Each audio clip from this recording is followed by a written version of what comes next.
प्रणाम नमस्ते सभी लोगों को। मैं वैद्य अरविंद पाठक पुणे महाराष्ट्र से।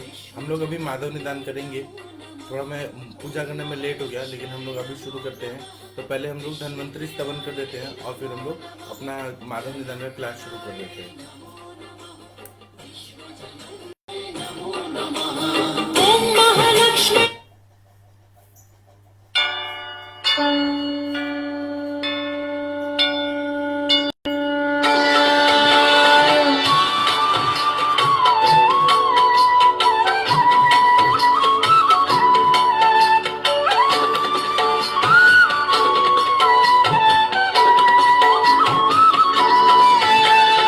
ॐ नमो धन्वन्तरि देव नमो नमो धन्वन्तरि देव ॐ नमो धन्वन्तरि देव नमो नमो धन्वन्तरि देव विष्णु स्वरूप जी तोहरा वंदन स्वीकारो जग का अभिनंदन विष्णु स्वरूप जी तोहरा वंदन स्वीकारो जग का अभिनंदन अभिनंदन तोहरा अभिनंदन अभिनंदन तोहरा अभिनंदन नमो नमो धन्वन्तरि देवा ओम नमो धन्वन्तरि देव।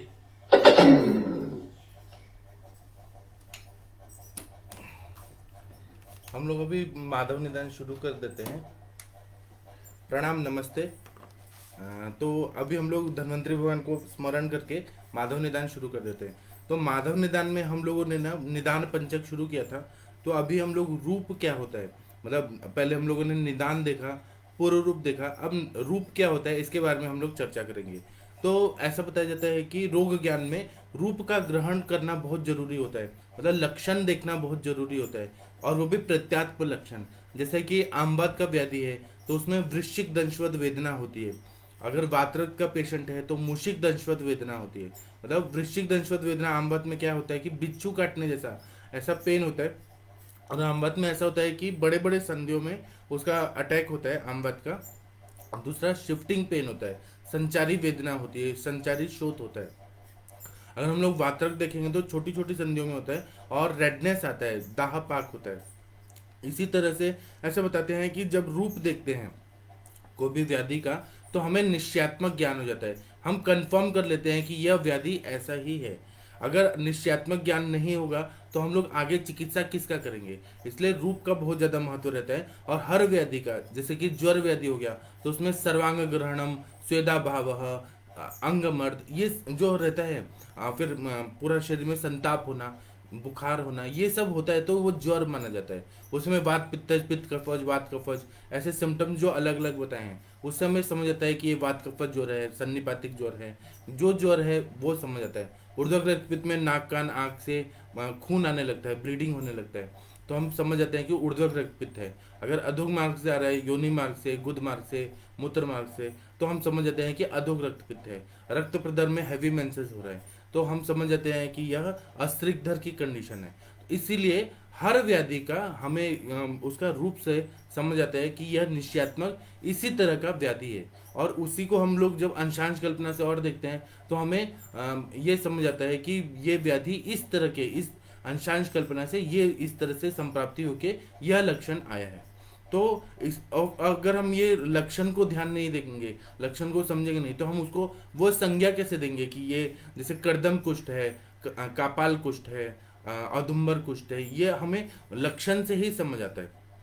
और उसी तरह से बता रहे हैं कि जब हमें लक्षण समझ आता है तभी हमें साध्य असाध्यावस्था भी समझ आ जाती है कि ये व्याधि असाध्य है। या जैसे कि कैंसर के पेशेंट देखते हैं उसमें अगर मेटास्टेसिस बहुत फास्ट बढ़ रहा है, ये जो मेलिग्नेंसी है वो बहुत फास्ट हो रहा है, प्रोलिफरेटिव फेज बहुत फास्ट है, तो हम समझ जाते हैं कि यह असाध्यावस्था में जा रहा है।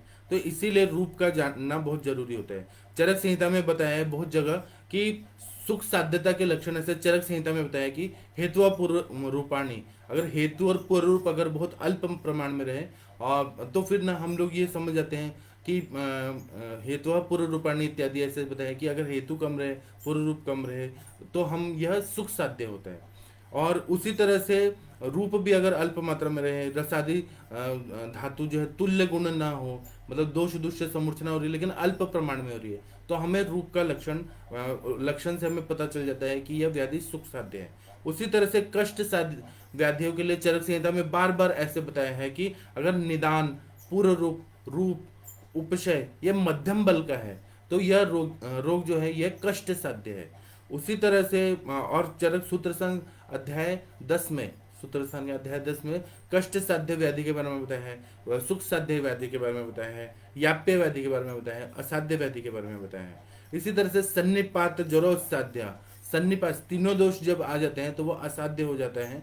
तो और वो भी दोष जो है वो पूर्ण रूप से दुष्य समूर्छना करके सारे लक्षण अगर पूर्ण बल से आ जाए, 100% वैसे ही बुक पिक्चर आ जाए तो ये मतलब असाध्य होता है।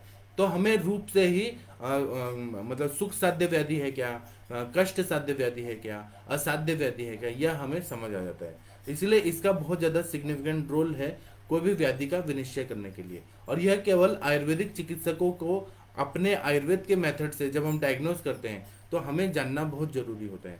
अभी कल किसी ने बोला था कि सर हमारे पेशेंट को गाउटी अरेथ्राइटिस है और आम बात के भी सिम्टम दिख रहे थे, तो मैंने कहा ना कि आप थोड़ा पेशेंट का फोटो भेजिए, तो फिर हमें वो समझ आ जाएगा कि प्रत्यक्ष प्रमाण का भी महत्व रहता है। केवल हमने अनुमान किया उससे नहीं होता है, प्रत्यक्ष भी देखना होता है, तभी हमें पता चलेगा कि आम बात और वातरक दोनों है कि नहीं है।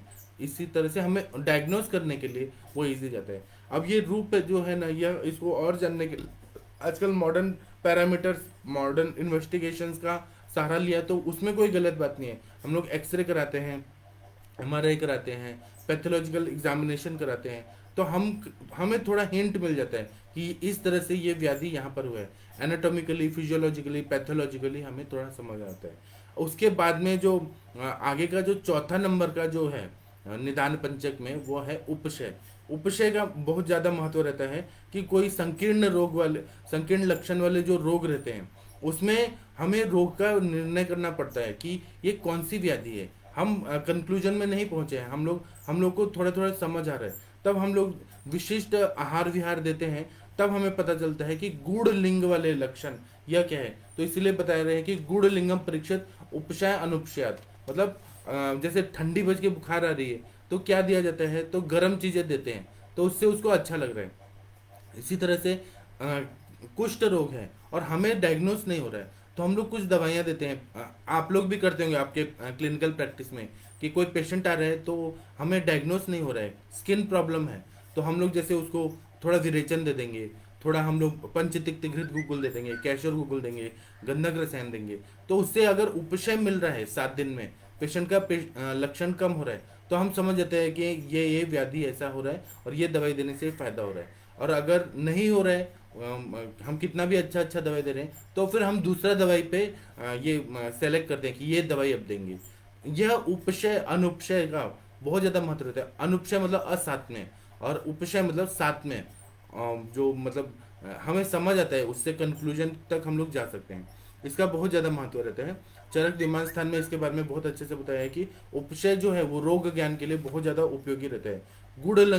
गुड़ लक्षण से उपशय अनुपशय का ज्ञान प्राप्त होता है। इसके बाद में है संप्राप्ति, सबसे मेन 5वां जो निदान पंचक में है वो संप्राप्ति। संप्राप्ति का अगर हम लोग समझ जाते हैं तो हमें यह समझ आ जाता है कि इसमें हेतु सेवन क्या क्या गया, फिर उसके बाद में यह हेतु सेवन करने से कौन से दोषों की विकृति हो गई, फिर अंशांश कल्पना से हम लोग समझते हैं कि वायु का रुक्ष गुण बढ़ा है, वायु का चल गुण बढ़ा है, वायु का शीत गुण बढ़ा है, फिर उसके बाद में इसने कौन से स्त्रोतस में इसका अवरोधात्मक संप्राप्ति हुआ, आम उत्पत्ति हुआ, स्त्रोतोरोध हो गया, ख वैगुण्यता हो गया, फिर उसके बाद में अनुबंध दोष क्या है, अनुबंध दोष क्या है, यह हमें समझ जाता है। रोगी के रोग का बलाबल का ज्ञान होता है कि रोग बहुत भयंकर है कि अल्प प्रमाण में है। उसी तरह से ऋतु और अहोरात्र का भी हमें समझ आता है कि मतलब ये सीजन में, जैसे शरद ऋतु में अभी ये हो रहा है, पित्त का काल है, तो दोष दुष्य समूर्छना अभी पित्त के रिलेटेड सारे हो रहे हैं।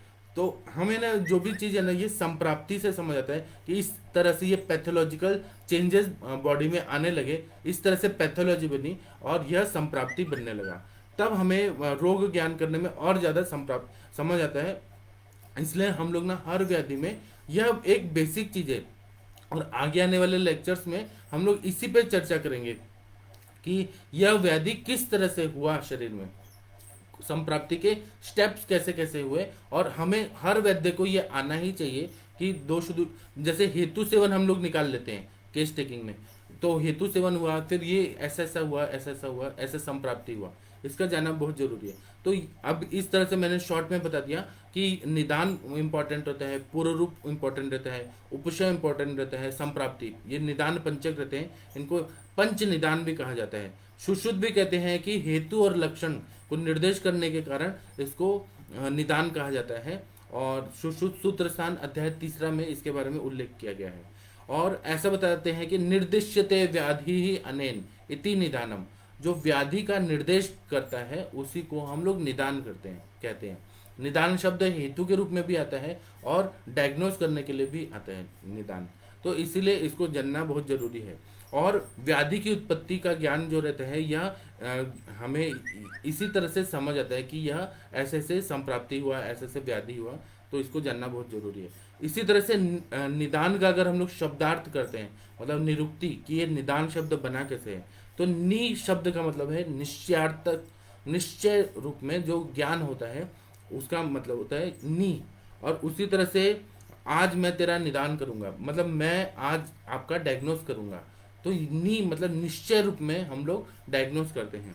उसी तरह से दा जो रहता है उसका उसमें ल्यूट प्रत्यय लगा रहता है, ल और ट का लोप हो जाता है, तो यू और अन का आदेश का निदान शब्द बन जाता है। तो व्याधि के निश्चयात्मक प्रक्रिया को निश्चयात्मक परफेक्टली हम लोग डायग्नोस पे आते हैं कि यह ग्रहणी रोग है, या यह रक्त पित्त है, यह वातरक्त है, जो हम लोग परफेक्टली डायग्नोस कर लेते हैं उसको निदान बोलते हैं। और इसके लिए हम लोग निदान, पूर्व रूप, निदान मतलब हेतु, पूर्व रूप, रूप, उपशय और संप्राप्ति का सहायता लेके और फिर हम लोग परफेक्टली डायग्नोस कर लेते हैं। ये इस तरह से व्याधि हुआ है।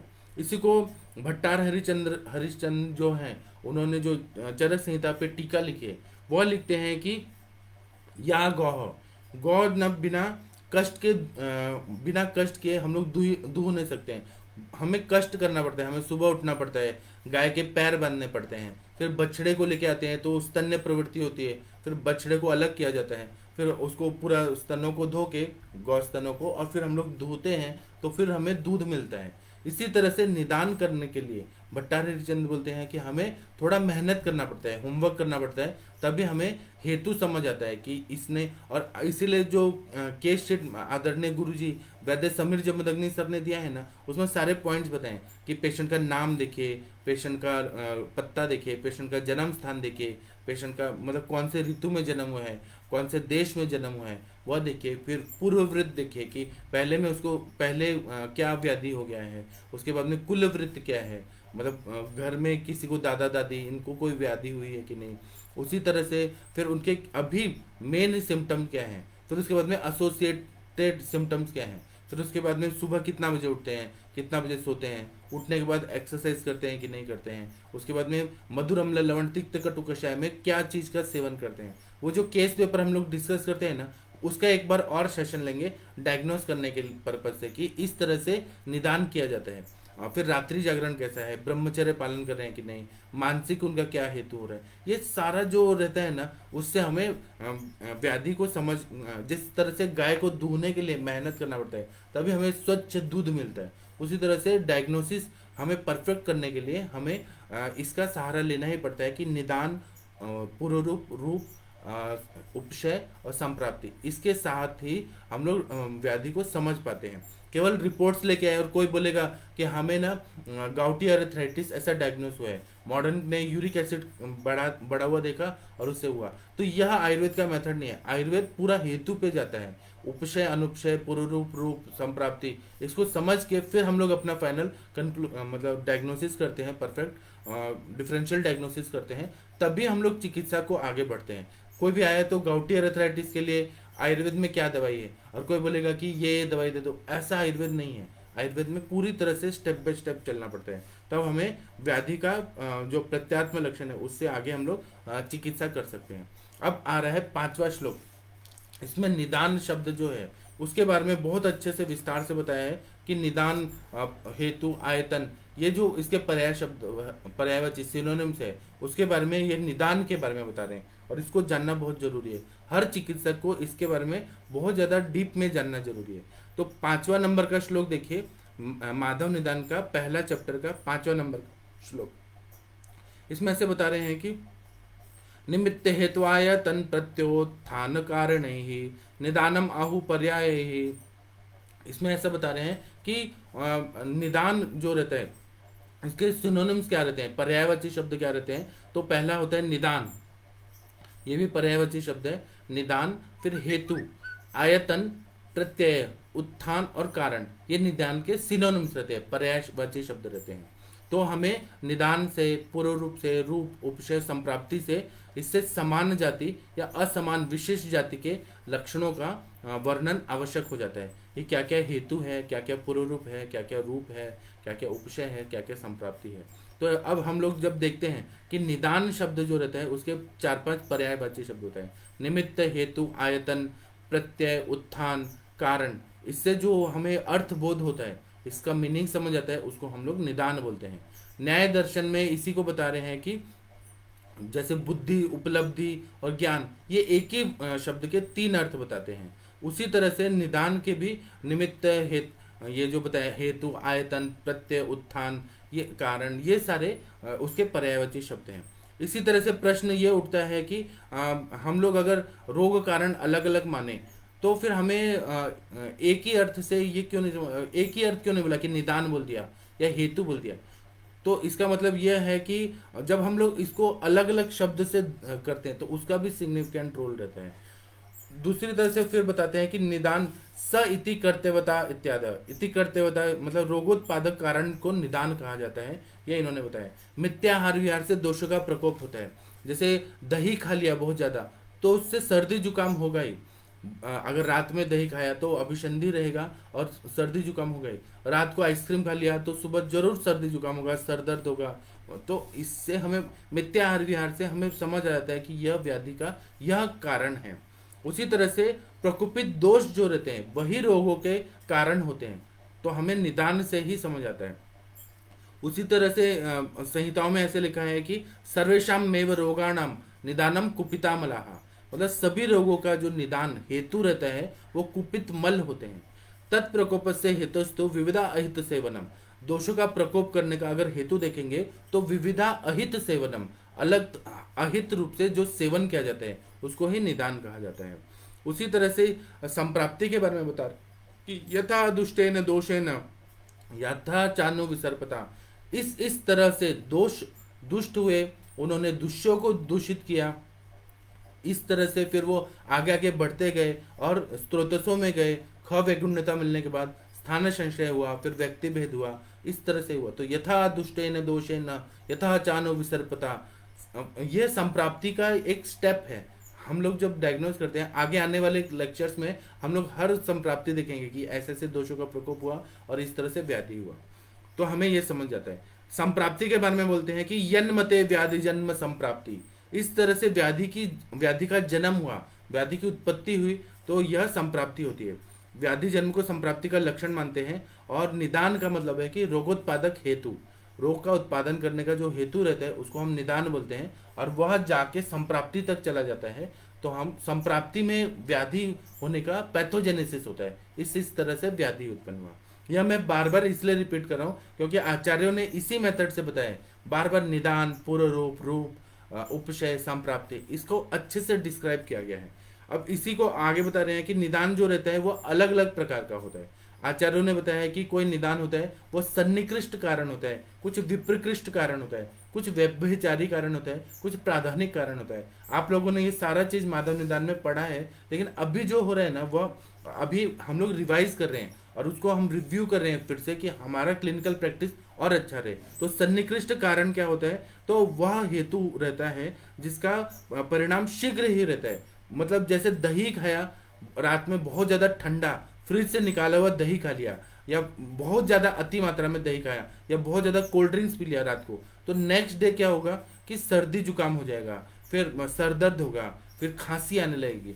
तो यह सन्निकृष्ट कारण होता है कि तुरंत हेतु का सेवन हुआ और तुरंत ही कोई व्याधि हो गई, तुरंत ही उसका मैनिफेस्टेशन हो जाता है। इसमें सन्निकृष्ट हेतु रोग जो रहते हैं वह हेतु ऐसे रहते हैं कि रोग उत्पन्न तुरंत कर देते हैं।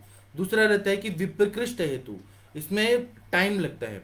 यह हेतु संचय की टाइम लेता है, प्रकोप होता है, फिर प्रशम, ये 3 स्टेप में होता है। जैसे कि पित्त का संचय जो हुआ वो वर्षा ऋतु में हुआ, क्योंकि वर्षा ऋतु में जो बारिश हो रही थी बहुत ज्यादा, तो जितने भी वनस्पतियां थी वह सब क्या कर रही थी कि पानी युक्त थी, और वो पेट में जाके वर्षा ऋतु में पित्त का संचय होने लगा, पित्त द्रव गुण से बढ़ने लगा, संचित होने लगा, बहुत ज्यादा अग्नि मान्यता होने लगा। तो उसको निवारण करने के लिए आचार्यों ने चातुर्मास में थोड़ा व्रत उपवास बताए हैं बारिश के सीजन में, कि लंघन वगैरह करना चाहिए और हल्का खाना खाना चाहिए, और वर्षा ऋतु चर्या बताया। अगर वो नहीं पालन किया तो पित्त संचित होने के बाद जैसे ही सूर्य की किरणें तेज हो गई शरद ऋतु में, तो पित्त का प्रकोप हो गया, पित्त का प्रकोप हो गया तो सारे लोगों को हाइपर एसिडिटी का प्रॉब्लम हो रहा है, फिर पित्त बढ़ने की वजह से दाह हो रहा है, मतलब उरह दाह हो रहा है, चेस्ट बर्न हो रहा है, फिर ये सब प्रकोप के लक्षण आ रहे हैं। तो यह विप्रकृष्ट हेतु रहता है कि इसको थोड़ा टाइम लगता है, मतलब 1 महीना 2 महीना के बाद में यह फिर व्याधि के रूप में यह प्रकट होने लगता है। सन्निकृष्ट हेतु है कि तुरंत उसका सेवन किया और तुरंत ही उसका मैनिफेस्टेशन हो गया। विप्रकृष्ट कारण में थोड़ा टाइम लगता है धीरे धीरे वो व्याधि होने में, तो इसको जानना बहुत जरूरी है। ये 2 मेन हो गए। फिर तीसरा बता रहे हैं कि इसी को और बता रहे हैं कि वसंत ऋतु में हम लोग कफ का प्रकोप देखते हैं, लेकिन उसका जो संचय होता है कफ का, वह शिशिर ऋतु में शुरू हो जाता है। मतलब पहले क्या होता है कि कफ का काल रहता है हेमंत ऋतु, हेमंत ऋतु में बहुत ज्यादा ठंडी रहती है, तो कफ कफ कफ वाला चीज होने लगता है। शिशिर ऋतु में कफ का संचय होता है, हेमंत और शिशिर में कफ का संचय होता है। जैसे ही सूर्य किरणें तेज हो जाती है वातावरण में, तो फिर क्या होता है कि कफ विलयित होने लगता है, कफ का प्रकोप हो जाता है, और उस टाइम में वसंत ऋतु जैसे ही आता है, मार्च का सीजन आता है, तो सर्दी खांसी जुकाम वगैरह बहुत होता है। आप लोगों ने देखा होगा पिछले साल में कोरोना का 2nd वेव आया था, तो उस टाइम पे बहुत सारे लोगों को सांस लेने में तकलीफ हो रही थी, सर्दी खांसी जुकाम वगैरह सबको हो रहा था, जिसको मॉडर्न में वायरल इन्फेक्शन कहा गया। लेकिन आयुर्वेद उसको बोलता है कफ का प्रकोप का वो नेचुरल फिनोमिना है, सबको ही होता है। वो तो डरा दिया गया कि लोग डर गए कि अभी हमको कोरोना वायरस पॉजिटिव हो गया, कोरोना हो गया, और वैसे सिम्टम भी दिख रहे थे कि वायरस का अफेक्ट ज्यादा हो गया। तो ये जो है विप्रकृष्ट हेतु रहते हैं, इसको थोड़ा टाइम लगता है। यह हेतु का सेवन थोड़ा पहले किया जाता है, पहले किया जाता है, या वो प्रकृति वैसे करा देती है कि कफ का संचय होने लगता है, फिर कफ का प्रकोप होता है, तो प्रकृति भी शरीर को वैसा चेंजेस लाती है, तो उससे यह चीज होने लगता है। उसके बाद में व्यभिचारी हेतु, इसमें कुछ हेतु ऐसे रहते हैं जो व्याधि को उत्पन्न करने में उतने सामर्थ्यवान नहीं रहते हैं, जैसे बहुत दुर्बल रहते हैं। जो बलवान मनुष्य रहता है वो लोग तो उल्टा पुल्टा मिथ्या आहार विहार करते रहते हैं, बीड़ी सिगरेट तंबाकू गुटखा ये खाते रहते हैं, लेकिन सबको थोड़ा ना ओरल कैंसर होता है। मतलब उनका जो हेतु रहता है वो इतना अल्प रहता है, और शरीर का जो ये रहता है अग्नि इतना स्ट्रांग रहता है कि सब चीज को वो डाइजेस्ट कर लेता है, उससे कोई मतलब रोगोत्पादन जो दुर्बल हेतु है वो शरीर वह उसको निष्क्रिय बना देता है, उतना पावरफुल नहीं रहता कि व्याधि ही हो जाए। जो लोग सिगरेट स्मोकिंग करते हैं, कुछ लोग पूरे लाइफ तक सिगरेट स्मोकिंग करते हैं, उनको कुछ भी बीमारी नहीं होती है, और कुछ लोग जो नहीं स्मोकिंग करते हैं और उनको व्याधि हो जाता है, ओरल कैंसर हो जाता है, कुछ ना कुछ गुटखा वगैरह जो नहीं खाते हैं उनको हो जाता है। फिर ये विचार आता है कि क्यों हुआ ऐसा, तो इसका मतलब यह है कि व्याधि क्षमत्व हर इंसान का अलग रहता है, प्रकृति अलग रहता है, देश के हिसाब से काल के हिसाब से, फिर दोष दूष समूर्छना होने का, ये सब अलग अलग रहता है सभी का। तो जो दुर्बल हेतु रहते हैं मनुष्य के शरीर में, कभी जो बलवान मनुष्य हैं उनको वो अटैक नहीं करते हैं, और शरीर में उनका अनुबंध रहने पर भी रोग उत्पन्न नहीं होता है, तो इसको हम लोग बोलते हैं व्यभिचारी हेतु। वो उतने पावरफुल नहीं रहते हैं, इसलिए व्यभिचारी हेतु बताया। फिर चौथा जो हेतु बताया, पहला हो गया सन्निकृष्ट कि तुरंत उसका परिणाम होता है, दूसरा विप्रकृष्ट थोड़ा टाइम लगाता है, व्यभिचारी हेतु बता रहे हैं कि जो दुर्बल होते हैं हेतु, और फिर चौथा हेतु बता रहे हैं प्राधानिक हेतु। यह जो है ये प्रधान रूप से हेतु रहते हैं और तुरंत इमीडिएट कोई टाइम नहीं लेते हैं, तुरंत ही उसका इफेक्ट होता है। सन्निकृष्ट वाला तो ऐसा है कि तुरंत उसमें काल का मर्यादा है, और प्राधानिक में ये मतलब है कि तुरंत ही उसका इफेक्ट होता है। आर्सेनिक जो रहता है जीभ में लिया तो 3 सेकंड में आदमी मर जाएगा, इतना स्ट्रांग वो केमिकल होता है। उसी तरह से विष का सेवन किया, वो आर्सेनिक भी विष होता है, सांप ने काटा तो इंसान मर जाएगा। ये प्राधानिक हेतु रहता है जो व्याधि करता है और तुरंत ही मारक होता है। तो इसी तरह से हम लोगों ने जान लिया कि ये 4 हेतु हैं: सन्निकृष्ट हेतु, विपकृष्ट हेतु, व्यभिचारी हेतु, प्राधानिक हेतु। और यही चीज को हम लोगों ने हर व्याधि में देखना है। हमारे पास जो भी रोगी आते हैं ना, तो हमें यह समझना ही है कि इसमें कौन सा सन्निकृष्ट हेतु हुआ, विपकृष्ट हेतु हुआ, व्यभिचारी हेतु हुआ, प्राधानिक हेतु हुआ। कुछ लोग क्या होते हैं कि बच्चे वगैरह जो रहते हैं ना, उनके गले में सिक्का अटक जाता है या कुछ खा लेते हैं बच्चे खेल खेल में, तो उनको तुरंत ही तकलीफ होने लगती है। मेरे पास ना 2 महीने पहले एक बच्चा आया था, वो छोटा बच्चा था, तो खेलते खेलते वो अनार के खा रहा था। उसकी मम्मी ने कहा कि अनार खाओ, और खाते खाते नाक में, बच्चे तो शैतान होते हैं, नाक में उसका अनार चला गया और उसको सांस लेने में तकलीफ होने लगी। तो तुरंत उसको हॉस्पिटल में ले गए और उसको जो अनार अंदर घुस गया था, वो ऐसे दिखाते दिखाते ही ना वो और अंदर जा रहा था देखते देखते। तो फिर वो फोर्सेप्स से ऐसे खींच के निकाल दिया, तब उसका श्वास निश्चिता बंद हो गया। तो यह जो रहता है ना, ये हमें जानना जरूरी है कि सन्निकृष्ट है, विपकृष्ट है, व्यभिचारी है, प्राधानिक है, और उससे क्या सिम्टम आ रहे हैं ये जानना बहुत जरूरी है। इसके अतिरिक्त बता रहे हैं कि 3 हेतु, अलग दृष्टिकोण से देखें तो 3 हेतु रोगों को उत्पन्न करते हैं। तो एक है असात्मेन्द्रियार्थ संयोग हो गया, फिर प्रज्ञापराध हो गया, और परिणाम। इसको जानना बहुत जरूरी है। ये हमने फर्स्ट ईयर में पढ़ा है संहिताओं में। इसी को यहाँ माधव निदान में और भी अच्छे से स्पष्ट किया गया है कि असात्मेन्द्रियार्थ संयोग विकृत रूप से, मतलब हीन योग, मिथ्या योग, अति योग से शब्द स्पर्श रूप रस गंध का संयोग होना इंद्रियों से। जैसे कि असात्मेन्द्रियार्थ संयोग का एग्जाम्पल बताता हूँ कि अभी जो रेव पार्टी हुआ, क्रूज पार्टी जो हुआ, आर्यन खान पकड़ा गया, तो उसमें वो लोग क्या, उनको अच्छा म्यूजिक लगाया गया, असात्मेन्द्रियार्थ संयोग का सब हुआ। फिर अच्छा नशा चढ़ाने के लिए अच्छा रस, अच्छा गंध, ये सब का जो हुआ ना, असात्मेन्द्रियार्थ संयोग, मिथ्या योग हुआ। आर्यन खान को वहां जाना नहीं चाहिए था, वो तो मिथ्या योग हो गया उसका। यह असात्मेन्द्रियार्थ संयोग जो रहता है उससे व्याधि होता है। वो तो फंस गया बुरी तरह से, उसको व्याधि नहीं हुआ। लेकिन ये ड्रग्स वगैरह क्यों मना किया गया है कि इससे ना नशा चढ़ता है और लोगों को लत लग जाती है, उसके बिना नहीं रह पाते, कोई काम नहीं कर पाते, उनको जन्नत का सुख मिलता है लेकिन वो शरीर को नष्ट कर देता है सारे, मतलब वो डिपेंडेंसी आ जाती है वो चीज से, और फिर वो उसका कारोबार करोड़ों में चल रहा है। तो यह असात्मेन्द्रियार्थ संयोग के वजह से होता है। और मनुष्य जो है ना, वो सुख के तलाश में भटकता रहता है कि मुझे ऐसे सुख मिल जाए, मुझे वैसे सुख मिल जाए, लेकिन वो सुख जो रहता है वो टाइम बिंग रहता है, वो परमानेंट सुख नहीं रहता है। इसीलिए, और फिर मतलब हीन योग, अति योग, मिथ्या योग, इसके बारे में आप लोगों को पता है। और दूसरी तरह से कुछ और एग्जाम्पल इन्होंने बताए हैं कि चक्षु को चिरकाल तक खोले रखना। जो लोग क्या करते हैं, लैपटॉप पे बैठे हैं 8-8 घंटे कंटिन्यू लैपटॉप पे काम कर रहे हैं, उनको फिर क्या होता है, आंखें दर्द होने लगती है बहुत ज़्यादा, क्योंकि इतना एक्सपोजर होता है आंखों का। फिर मोबाइल में गेम खेलते रहना, चिरकाल तक खोले रहना, यह अति योग हो गया चक्षु का। उसी तरह से कंटिन्यू हेडफोन लगा के म्यूजिक सुनना, घंटों घंटों सुनना, यह भी अति योग हो गया। उसी तरह से अलग अलग मूवीज देखना, अलग अलग वो चिरकाल तक देखना, तो वह रूप का अति योग हो गया, नेत्र का अति योग हो गया। फिर उसी तरह से चलते रहना, ये कर्मेंद्रियों का अति योग हो गया। या फिर नहीं चलना, मतलब दिन भर बैठे रहना, कुछ काम ही नहीं करना, कुछ सुनना ही नहीं, ये सब ही नहीं योग हो गया, उससे भी व्याधि होती है। और मिथ्या योग तो विकृत रूप से सब ये चीज करना, पॉर्न वीडियोस वगैरह देखना, ये मिथ्या योग हो गया। तो ये जो सम्यक योग है यही आरोग्य का कारण होता है, और असात्मेन्द्रियार्थ संयोग जो रहता है यह व्याधि का उत्पादक हेतु रहता है। इसको हमें बहुत जानना जरूरी है। और हमारे पास पेशेंट आते हैं तो वो पेशेंट इसीलिए हैं क्योंकि उन्होंने ये सब नहीं फॉलो किया है, और उनको मालूम भी नहीं है या जानबूझ के उन्होंने किया है असात्मेन्द्र संयोग, तो इसलिए व्याधि उत्पन्न हो जाता है। उसी तरह से प्रज्ञापराध जो रहता है वह व्याधि का मूल हेतु रहता है। इसके बारे में बताया है ग्रंथों में कि बुद्ध्या विषम विज्ञानम विश्वम च प्रवर्तनम प्रज्ञापराधम जानियत मनसो गोचरम हितत। मतलब बुद्धि से विषम रूप से जो ज्ञान प्राप्त होके और जो विकृत रूप से जो कर्म किया जाता है उसको प्रज्ञापराध बोलते हैं। जैसे कि ट्रक आ रहे, बहुत स्पीड से आ रहे हैं, हमें मालूम है कि ट्रक के नीचे आएंगे तो हमारा मृत्यु निश्चित है, या फिर ट्रक हमें कुचल देगा तो हमें लंगड़ापन आ जाएगा, खांज पांगुल्यता वगैरह आ जाएगा।